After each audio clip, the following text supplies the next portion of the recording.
मंदिर बनवलं. पण त्याच्या आधी अजून त्याचे 3 भाऊ होते. एक होता अम्नोन,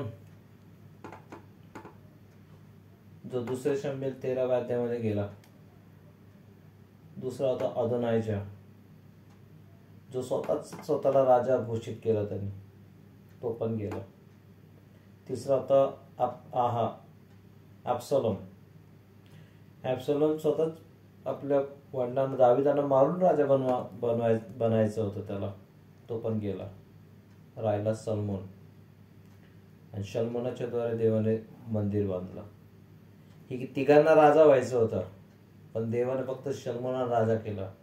आणि या तिघांच्या मनामध्ये आपल्याच गोष्टी होत्या, पण सलमोनाच्या अंतःकरणात देवाचं मंदिर होतं, जे मंदिर दाविदाला बनवायचं होतं.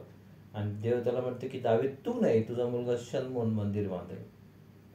तर देवाचा घरामध्ये राजा गद्दीवरती तोच असणार आहे, ज्याचे देवाचं घर त्याच्या अंतःकरणामध्ये असणार.